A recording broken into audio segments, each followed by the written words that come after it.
You hear people often talk about it's the thing that comes the easiest to you. It's the thing that is effortless. It's the thing that comes with ease. He said, I actually think it's the opposite. It's the thing that you are meant to grind in. In order to succeed in the long run at it, you have to have a grind that's aligned in this context. Because if it's not, you're never going to be able to compete with someone who has a natural proclivity to want to go do those things.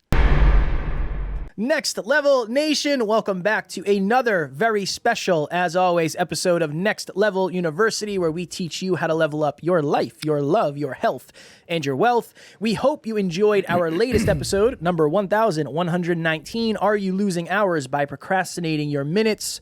Today, for episode number 1120, How Aligned is Your Grind? It rhymes, so I'm happy with the title. Pardon me if you hear any lawnmowers outside. Somebody is mowing the lawn outside. So I was watching, I don't know what I was doing. I think I was on social media, probably more than I should have been that day. And I saw an interview with James Clear. And I don't remember who interviewed him. I think it might have been Rich Roll. And I was like, all right, cool. I don't see a lot of content. I don't even know if I do follow James Clear, but he doesn't post a lot of video content. No, it's mostly like articles for his book. And yeah. So I saw a video and I was like, I'm going to see what James Clear has to say. He has a lot of valuable wisdom. Yeah. And he said something that was really, really impactful for me. He said, I think a lot of people have purpose confused, or they have, even what we talked about, they have their genius zone confused. You hear people often talk about it's the thing that comes the easiest to you. It's the thing that is effortless. It's the thing that comes with ease. He said, I actually think it's the opposite. It's the thing that you are meant to grind in. And I was like, interesting, interesting. That's a very, very interesting perspective. Excuse me.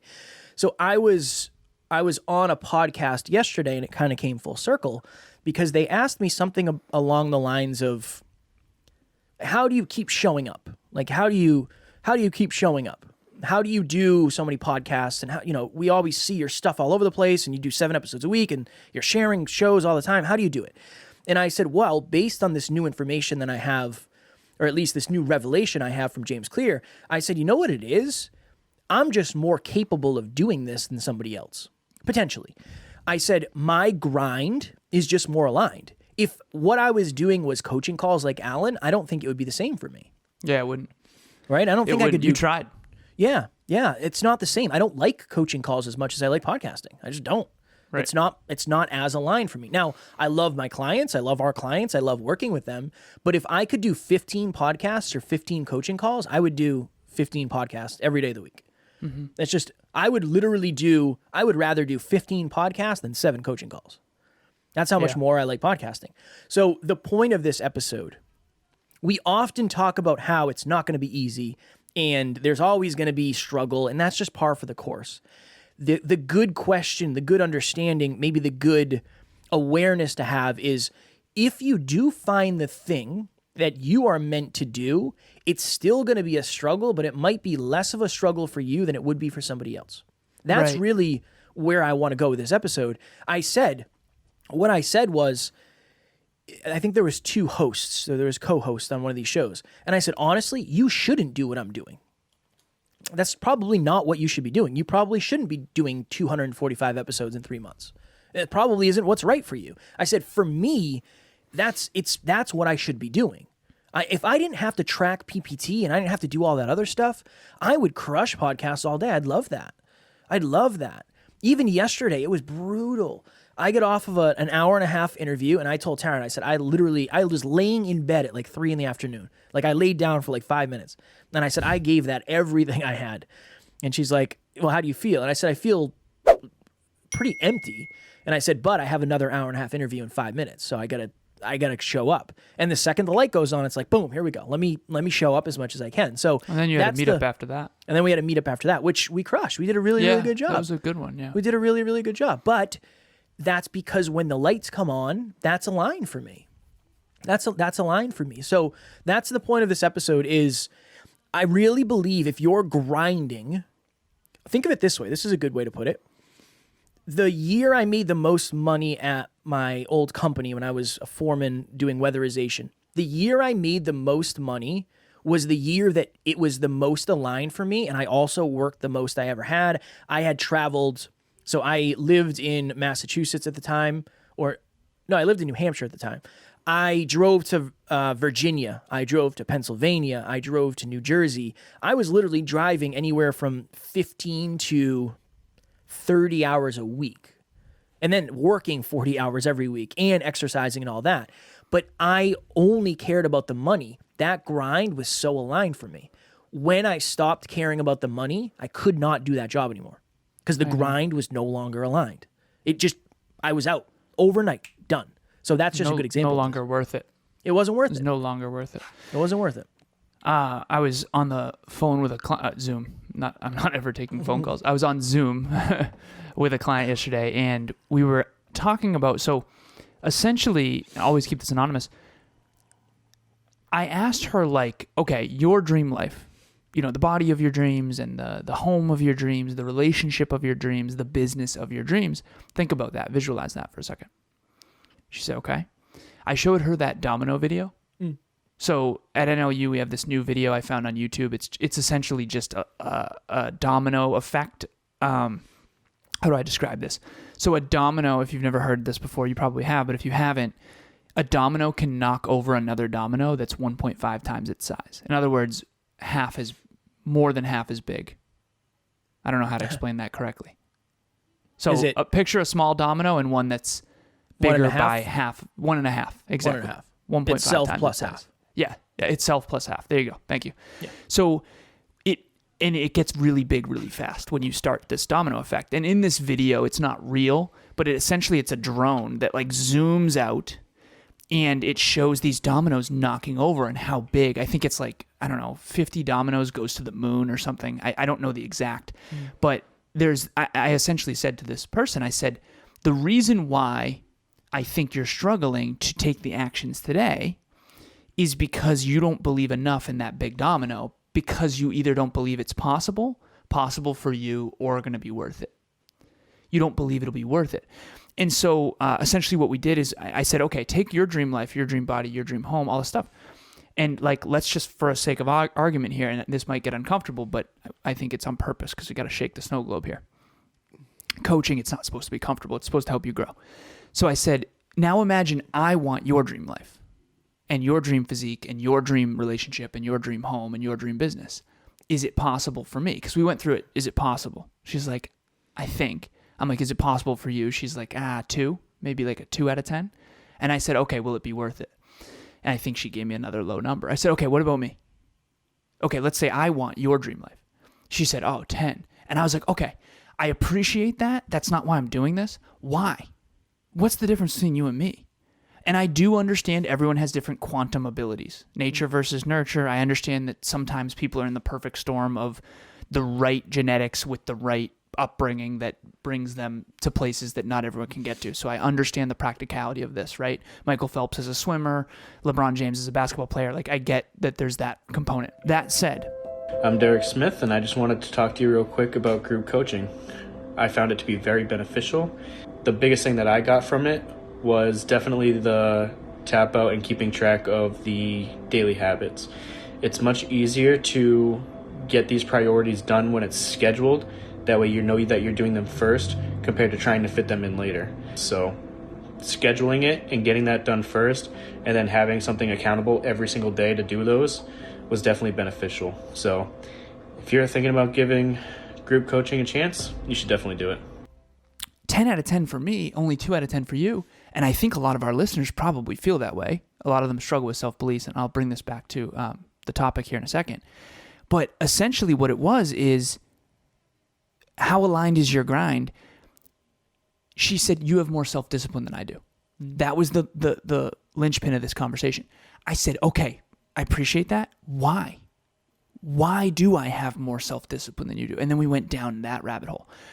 One of the reasons, not all of them, but one of the reasons I have such high self-discipline is because of how aligned this is for me. To your original point, Kev, your self-discipline, think about this for a second.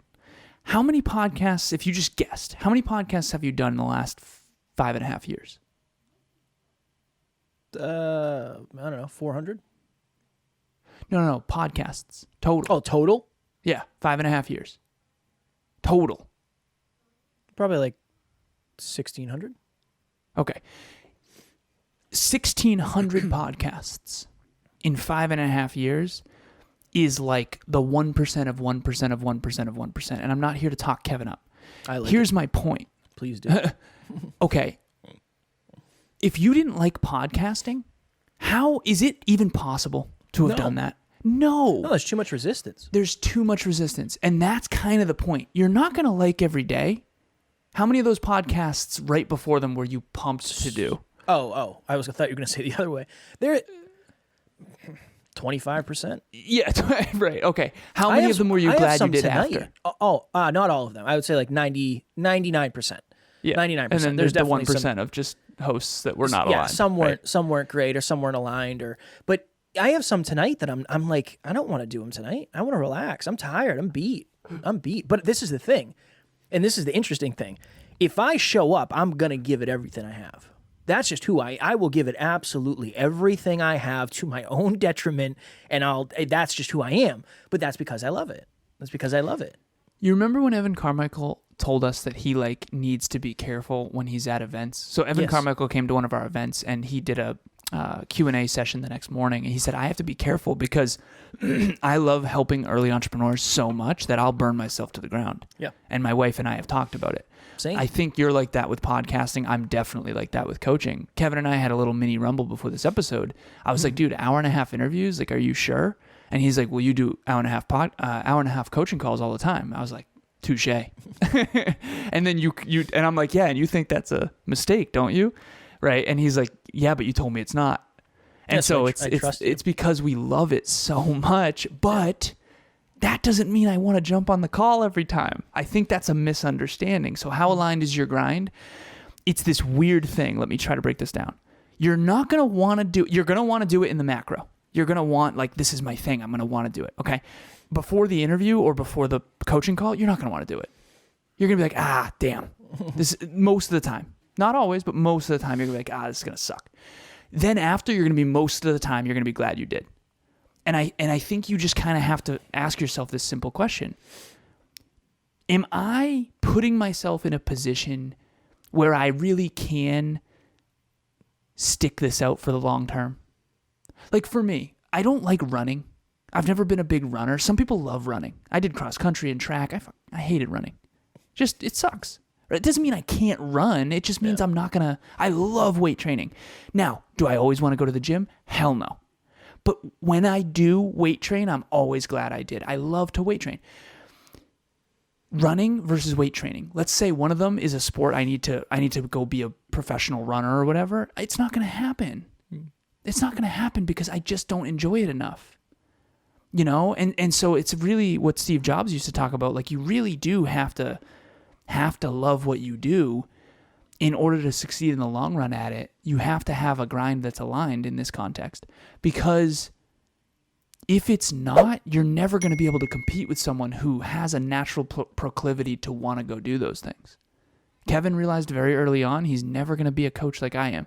And I realized that he loves to podcast a lot more than I do.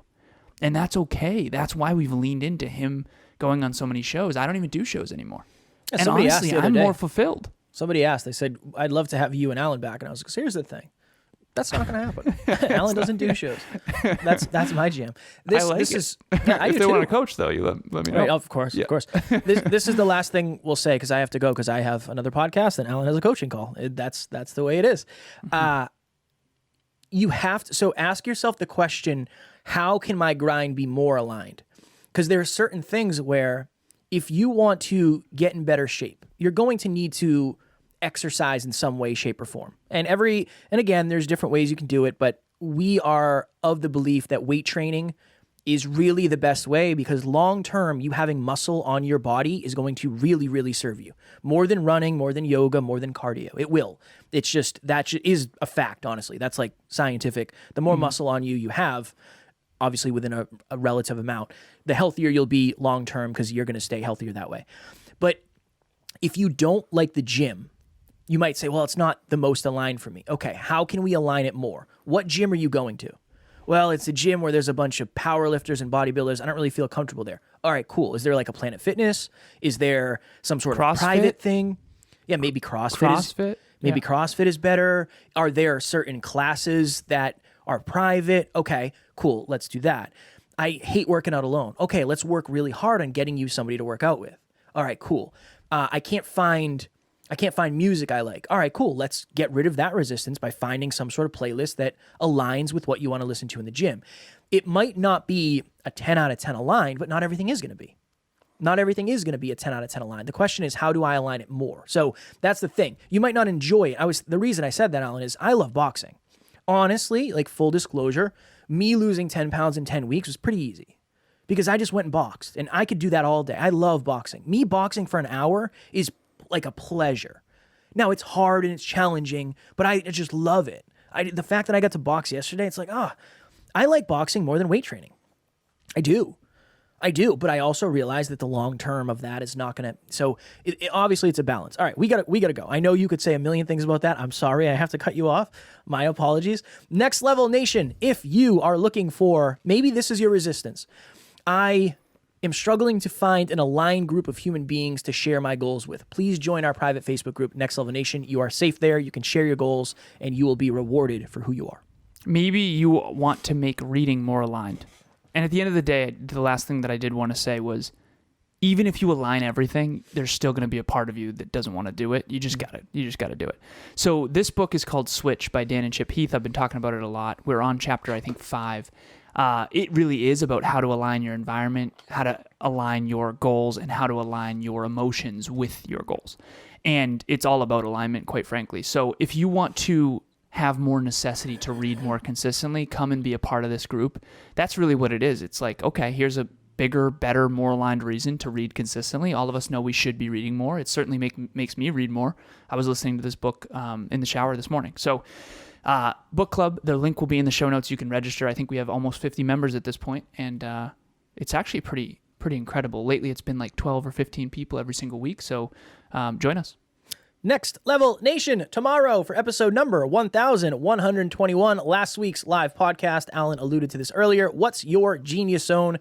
We will be doing the meetup on that as well, so we can take a deeper dive. As always, we love you, appreciate you, grateful for each and every one of you. And at NLU, we do not have fans, we have family. We will talk to you all tomorrow. Please reach out.